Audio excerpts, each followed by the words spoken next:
चलो, पहला क्वेश्चन जो है वो नवंबर 2011 पेपर वन का क्वेश्चन है। ये सिर्फ 2 मार्क का क्वेश्चन है। ठीक है, इस 2 मार्क के क्वेश्चन में जो है वो आपसे कह रहा है the Venn diagram shows the universal set. आपको उसने एक वेन डायग्राम बना के दी है और उस वेन डायग्राम में आपको यूनिवर्सल सेट नजर आ रहा है। ये जो रेक्टेंगल बॉक्स है ये यूनिवर्सल सेट है। और आपको सेट बी नजर आ रहा है। ठीक है, आपको इसने एक अंदर सेट बी बना दिया है। आपसे कह रहा है कि दो और सेट्स हैं, सेट ए और सेट सी। ठीक है, दो सेट्स और हैं। अब वो उन सेट्स के बारे में तुम्हें इंफॉर्मेशन दे रहा है और तुमसे बोलेगा कि वो सेट इस वेन डायग्राम पे बनाओ। ठीक है, दो सेट्स कैसे हैं हमारे पास। पहले ये कह रहा है कि A union B. A set ऐसा सेट है कि जब मैं उसका बी से यूनियन निकालूंगा तो आंसर हमेशा बी आएगा। ठीक है, मतलब ए ऐसा सेट है जो बी के अंदर है, तभी तो बी आंसर आ रहा है। A union B is equals to B. For example इसको इस तरह समझते हैं कि मेरे पास एक सेट है ए। ठीक है, उसने मुझे बोला है ए यूनियन बी जो है वो बी आ रहा है। तो ए के मेंबर्स मैंने तुम्हें लिख दिया 1 2 3। ठीक है, हमने एक रैंडम सेट सपोज कर लिया, the members of A R 1 2 3। और बी जो है वो उसके मेंबर्स हैं 1 और 2। ठीक है, 1 और 2 मैंने मेंबर्स ले लिए। अच्छा, अब मैं जब ए यूनियन बी निकालूंगा तो तुम लोग का क्या ख्याल है, क्या आंसर आएगा अगर मैं ए यूनियन बी निकालूं। तो ए यूनियन बी का मतलब है मुझे दोनों के एलिमेंट्स को कंबाइन करना है। कंबाइन इस तरह करना है कि कोई रिपीट ना हो और कोई रह ना जाए। तो आंसर क्या आएगा? 1 2 3 आएगा। क्या 1 2 3 सेट ए है? क्या 1 2 3 सेट ए है? तो इसका मतलब है कि A union B A answer आ रहा है। तो यहाँ भी तो वो इसी तरह की बात कह रहा है ना। यहाँ भी वो यही कह रहा है ना, वो यही कह रहा है कि भाई जब तुम ए और बी का यूनियन निकालोगे तो आंसर बी ही आएगा। मतलब ए जो है वो बी के अंदर ही कहीं है। तो हमें एक चीज समझ में आ गई कि अगर किसी सेट के अंदर एक छोटा सेट होता है तो वो उस सेट का क्या कहलाता था? पार्ट ऑफ अ सेट क्या कहलाता था?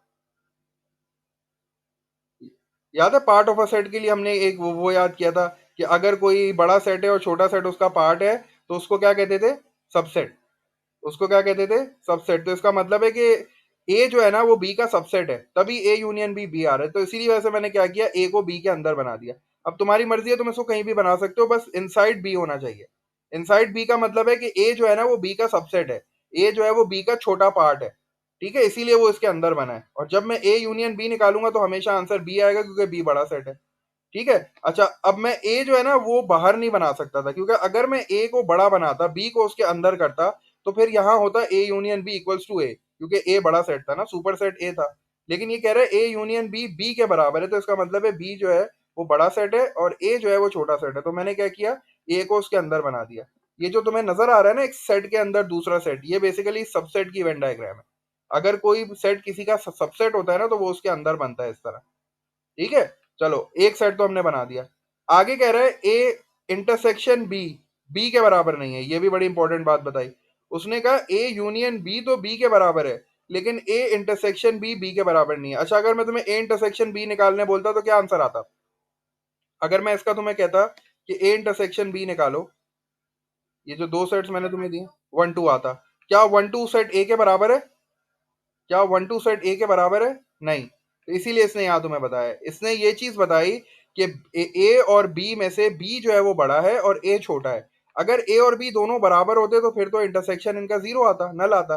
तो इसका मतलब क्या, ए इंटरसेक्शन बी बी के बराबर नहीं है। इसका मतलब है कि जो वो आपका ए है वो सबसेट है बी का, लेकिन दोनों में एग्जैक्टली सेम नहीं है। दोनों अगर एग्जैक्टली सेम होते तो इनका इंटरसेक्शन जो है ना वो ओरिजिनल सेट आ जाता।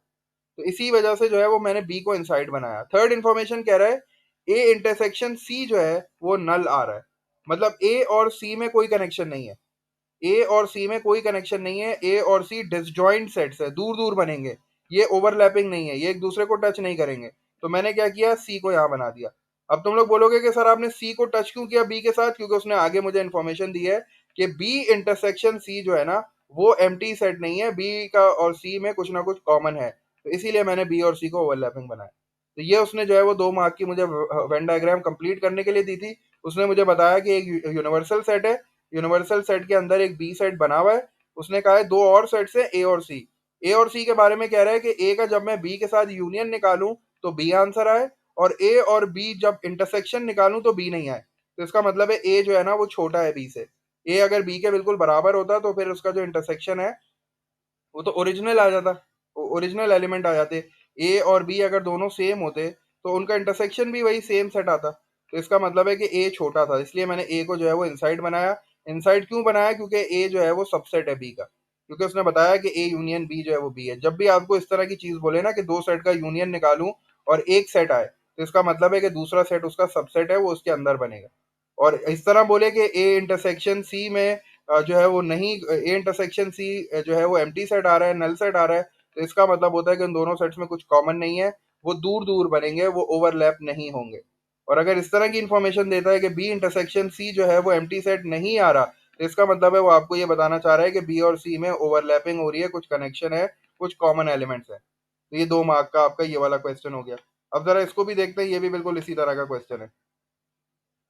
ये 1 मार्क का है, ठीक है। इसमें आपसे क्या कह रहा है, इसको इधर कर देता हूँ। इसमें आपसे कह रहा है use use set notation to complete the statement. 1 mark के लिए आपसे कह रहा है कि एक बड़ा सेट है डी और उसके अंदर एक छोटा सा सेट है सी। तो वो आपसे ये कह रहा है कि इन दोनों सेट के दरमियान क्या रिलेशन है, तो क्या बताओगे? सी क्या है डी का? सबसेट है। और सबसेट के लिए सिंबल क्या यूज करते थे? याद है सबसेट का सिंबल? सबसेट का सिंबल बिल्कुल सी की तरह था, इस तरह। तो बस यहाँ आप ये लिख लोगे सबसेट का सिंबल, ये सबसेट का सिंबल हो गया। ये जो है वो सबसेट का सिंबल होता है सी की तरह। और अगर सी बना के इस पे मैं इस तरह एक डैश डाल दूं तो ये हो जाता है नॉट अ सबसेट। ठीक है। तो अगर इस तरह की आपको कभी भी वेन डायग्राम नजर आती है, एक बड़ा सेट और उसके अंदर छोटा सेट, तो समझ जाना कि छोटा सेट जो है वो बड़े सेट के सबसेट है, इसीलिए वो उसके कंप्लीटली अंदर है। अगर तुम लोग अपना रजिस्टर देखोगे तो मैंने सबसेट की तुम्हें डेफिनेशन लिखवाई थी कि if a set is completely present inside the other set, it is called the subset of the other. अगर ये सबसेट की डेफिनेशन ये मैंने तुम्हें रजिस्टर में लिखवाई हुई है। ठीक है। तो ये भी हो गया। अब जरा एक एक वर्ड प्रॉब्लम देखते हैं। वर्ड प्रॉब्लम में किस तरह के जो है वो क्वेश्चंस आते हैं। जैसे हमारे पास ये जून 2016 का क्वेश्चन है, इसमें कह रहा है 50 students are asked what type of movie they like. ठीक है। हमारे पास जो टोटल स्टूडेंट्स हैं वो 50 है। अब ये जो टोटल स्टूडेंट्स है ना, ये बेसिकली यूनिवर्सल सेट है, ये जो है यूनिवर्सल सेट के मेंबर्स हैं। तो we have 50 students, total universal set के मेंबर 50 हो गए। अब आपसे कह रहा है कि of these students 26 like comedy. अब जरा क्वेश्चन की लैंग्वेज को अच्छी तरीके से समझो। ये कह रहा है 26 like comedy, 15 like both action and comedy and 8 like neither action nor comedy। ठीक है। ये इसने वर्डिंग्स में लिखा है, हमें समझ में आ गया। 26 कॉमेडी को पसंद करते हैं, 15 ऐसे हैं जो एक्शन और कॉमेडी दोनों को पसंद करते हैं, और 8 ऐसे हैं जो एक्शन 8 ऐसे हैं जिनको ना एक्शन पसंद है ना कॉमेडी पसंद है। इस तरह के अगर क्वेश्चंस आते हैं तो उसमें हमें वेन डायग्राम लाजमी बनानी पड़ती है, और उसने आगे लिखा हुआ भी है कि यूज अ वेन डायग्राम और otherwise find the number of students who like action but not comedy. आपको उन स्टूडेंट्स की तादाद फाइंड आउट करनी है जो सिर्फ एक्शन मूवी को पसंद कर रहे हैं, कॉमेडी को पसंद नहीं कर रहे। तो मैंने क्या किया, सबसे पहले मैंने एक रेक्टेंगल बॉक्स बनाया, क्योंकि मेरे पास एक यूनिवर्सल है 50 स्टूडेंट्स का। उसके अंदर मैंने दो सेट्स बनाए, क्योंकि दो मूवीज है ना, कॉमेडी और एक्शन। तो मैंने एक कॉमेडी बनाया और एक एक्शन बनाया। अच्छा, अब तुम लोग बोलोगे कि सर आपने ओवरलैपिंग सेट्स क्यों बनाए हैं? तो यहाँ उसने लिखा है 15 like both action and comedy. इसका मतलब है दोनों में कुछ कॉमन है, तो इसीलिए मैंने ये ओवरलैपिंग सेट्स बनाए। तो ओवरलैपिंग सेट्स बना दिया, उसके बाद ये कॉमेडी इसको लेबल कर दिया, इसको एक्शन लेबल कर दिया।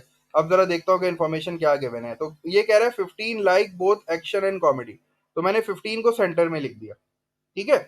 अच्छा, अब ये बड़ा इंपॉर्टेंट पार्ट है। उसने कहा 26 लाइक कॉमेडी, तो अब तुम यहाँ 26 नहीं लिखोगे, 26 तो ये पूरा सर्कल है। 26 तो ये पूरा सर्कल है ना, 15 इज ऑलरेडी देयर। 15 आप पहले से सर्कल में लिख चुके हो, अब आप दोबारा 15 नहीं लिखो। आप दोबारा अगर आपने यहाँ 26 लिख दिया तो ये तो तादाद बढ़ जाएगी। तो आप क्या करोगे, 26 में से 15 को माइनस करोगे और यहाँ 11 लिखोगे। ठीक है। क्योंकि ये पूरा सर्कल कॉमेडी का है। इस पूरे सर्कल में जितने नंबर्स आपको नजर आ रहे हैं उनको जब मैं एड अप करूं तो 26 आना चाहिए, क्योंकि ये क्वेश्चन में उसने बोला है। ठीक है। तो और उसने एक चीज और बताई है, 8 like neither action nor comedy. 8 बच्चे ऐसे, 8 स्टूडेंट्स ऐसे हैं जिनको ना कॉमेडी पसंद है ना एक्शन पसंद है, तो इसीलिए 8 बाहर आ गए। 8 अंदर नहीं लिख सकता था, क्योंकि उसने बोला है कि इनको कुछ नहीं पसंद। तो आप जब इस तरह की इन्फॉर्मेशन हो कि उनको कुछ नहीं पसंद, तो वो यूनिवर्सल में आ जाते हैं। तो अब मुझे सिंस अब मुझे क्या फाइंड आउट करना है, I have to find out the number of students who only like action movie. तो मैंने यहाँ एक्स लिख दिया। मुझे पता है टोटल कितना है, टोटल 50 है। मैं इन सारे नंबर्स को ऐड करके इक्वल टू 50 कर देता हूँ। 11 plus 15 plus x plus 8 equal to 50। X की वैल्यू सॉल्व कर लूंगा, मेरे पास जो है वो एक्स का आंसर आ गया 16। 2 मार्क का क्वेश्चन था, बड़ा आसान सा क्वेश्चन था। ठीक है। बस सिर्फ ये है कि अब तुम्हें लेबलिंग अगर समझ में आ जाए तो फिर कोई क्वेश्चन कोई प्रॉब्लम नहीं है। एक क्वेश्चन और देख लेते हैं, लास्ट क्वेश्चन है आज की क्लास का। It is given that members number of elements of universal set is 40। कह रहा है कि भाई यूनिवर्सल सेट आपके पास है, उसके जो नंबर्स हैं वो 40 है। The number of elements of set P is 18, the number of elements of set Q is 20, and the number of elements in P intersection Q is 7। कह रहा है P इंटरसेक्शन Q के जो मेंबर्स हैं, जो एलिमेंट्स हैं, वो 7 आ रहे हैं। आपसे कह रहा है फाइंड करो the number of elements in P union Q, और कह रहा है फाइंड करो the number of elements in P intersection P complement intersection Q complement. एक एक मार्क का ये आपको दे रहा है। इस तरह के क्वेश्चंस भी हम वेन डायग्राम से ही सॉल्व करते हैं। ये बेसिकली वर्ड प्रॉब्लम्स हैं, ठीक है। तो सबसे पहले मैंने वेन डायग्राम बनाई। वेन डायग्राम के बगैर भी ये सॉल्व हो जाते हैं, लेकिन वेन डायग्राम से सॉल्व करना आसान है। वेन डायग्राम बना लिया आपने, दो सेट्स की बात कर रहा था P और Q, आपने P और Q बना लिया। अगेन तुम लोग बोलोगे ओवरलैपिंग क्यों बनाया, क्योंकि उसने मुझे बताया कि भाई कॉमन है, इंटरसेक्शन है दोनों के बीच में, तो ओवरलैपिंग आ गई। यूनिवर्सल सेट आ गया। यूनिवर्सल सेट के मेंबर्स 40 है। अब आप डायरेक्ट 40 नहीं लिख सकते बाहर। अगर आपने डायरेक्ट 40 लिख दिया बाहर, तो फिर अंदर भी तो आप नंबर्स लिखोगे ना, फिर तो यूनिवर्सल के मेंबर्स बढ़ जाएंगे। तो यूनिवर्सल को सबसे आखिर में फिल करते हैं। सबसे पहले कॉमन पार्ट देखो, कॉमन पार्ट कितना है 7, तो आपने बीच में 7 लिख दिया, ठीक है। अब वो आपसे कह रहा है कि पी के जो एलिमेंट्स है, पी के जो मेंबर्स है वो 18 है। तो इसका मतलब है कि जो पी का पूरा सर्कल है उसके अंदर टोटल नंबर 18 होने चाहिए। तो 7 आर ऑलरेडी देयर, 18 में से 7 को माइनस कर दिया तो 11 आ गया, 11 आपने यहाँ लिख दिया। इसी तरह वो कह रहा है क्यू के जितने एलिमेंट्स है वो 20 है। क्यू के एलिमेंट सारे 20 है, 7 आर ऑलरेडी देयर, क्यू के अंदर भी तो 7 आ रहे हैं ना, तो 20 में से 7 को माइनस किया, 13 आ गया। अब चूंकि तुम्हें पता है टोटल नंबर तुम्हारे पास कितने हैं, टोटल नंबर तुम्हारे पास 40 है, तो आपने क्या किया, 7 और 13 को ऐड किया, 20 आया। 20 और 11 को ऐड किया, 31 आया। तो इसका मतलब है बाहर कितना नंबर आ जाएगा, 9, क्योंकि आपके पास टोटल 40 है, तो 9 बाहर आ गया। अब आपसे कह रहा है the number of elements in P union Q। P union Q का मतलब है P और Q में जितने नंबर आ रहे हैं, तो 9 के अलावा सारे नंबर आ रहे हैं ना P और Q में, तो 9 माइनस कर दिया 40 में से, तो आपके पास आंसर आ गया 31। या आपने ये तीनों नंबर ऐड कर दिए, 31 आंसर आ गया। अब जो नेक्स्ट पार्ट है इसमें कह रहा है कि number of elements in P complement intersection Q complement. हमने जो है वो इस तरह मतलब हमने इस तरह का रूल जो है वो जब वेन डायग्राम्स हम कर रहे थे, तो हमने ये रूल देखा था कि ये जो है ना किसके बराबर होता है, ये बराबर होता है n। ये एक रूल है, ठीक है, जिसको हम डिमॉर्गन्स लॉ भी कहते हैं, डिमॉर्गन्स लॉ इसका नाम है, लेकिन हम उसको इस तरह पढ़ाते नहीं है। बस इसको इस तरह याद रखो कि ये हमेशा किसके बराबर होगा। आप क्या करोगे, इस तरह ब्रैकेट बनाओगे, कॉम्प्लीमेंट को कॉमन ले लोगे, और P लिखोगे, Q लिखोगे, और ये जो साइन है ना इसको उल्टा कर दोगे, इंटरसेक्शन है तो आप इसको यूनियन में कन्वर्ट कर दोगे, ठीक है। अगर तुम्हें ये रूल नहीं समझ में आता तो तुम इसको सेपरेटली भी कर सकते हो। सेपरेटली करने का क्या तरीका होगा, बोलो। हाँ, ये डी मॉर्गन लॉ जो है ना, ये सेट का रूल है। ये सेट का रूल है कि P complement intersection Q complement जो है ना वो हमेशा P union Q whole complement के बराबर होगा, ठीक है। अगर तुम्हें ये रूल नहीं समझ में आता तो आप इसको अलग अलग भी कर सकते हो, अलग अलग से भी यही आंसर आएगा। पहले जरा ये देख लेते हैं इससे क्या आंसर आ रहा है। ये कह रहा है कि ये इसके बराबर है, तो P यूनियन Q के अलावा कितने नंबर नजर आ रहे हैं तुम्हें, P यूनियन Q के अलावा कितने नंबर नजर आ रहे हैं, 9 नजर आ रहे हैं, तो इसका मतलब है 9 इसका आंसर हो गया, ठीक है। इसका मतलब ये हो गया, इसका मतलब क्या है, P union Q whole complement, मतलब other than P union Q। तो P यूनियन Q के अलावा आपको सिर्फ 9 आ रहा है नजर, इसका आंसर 9 हो गया। अब जरा इसको दूसरे तरीके से भी कर लेते हैं। मुझे ये बताओ कि P कॉम्प्लीमेंट का आंसर क्या होगा, P कॉम्प्लीमेंट का आंसर क्या होगा। P कॉम्प्लीमेंट हटा दो, P कॉम्प्लीमेंट हटा दो, P कॉम्प्लीमेंट में जितने नंबर आ रहे हैं P में हटा दो, उसके अलावा कौन से नंबर नजर आ रहे हैं, 13 और 9, तो 13 और 9 तुमने यहाँ लिख दिया, ठीक है। इसको हम दूसरे तरीके से भी देख रहे हैं क्या आंसर सेम आता है कि नहीं। तो ये P कॉम्प्लीमेंट हो गया, अदर देन P के अलावा दो नंबर नजर आए, 13 और 9। अब जरा मुझे ये बता दो Q कॉम्प्लीमेंट क्या होगा, Q के अलावा कौन से नंबर नजर आ रहे हैं तुम्हें, 11 और 9, और फिर इन दोनों में कॉमन क्या नजर आ रहा है, 9, तो इसका आंसर क्या हो गया, 9। तो आप इस तरह भी कर सकते हो इसको, या अगर तुम्हें ये तरीका समझ में आ गया, ये रूल तुम्हें समझ में आ गया, तो आप इस तरह भी कर सकते हो।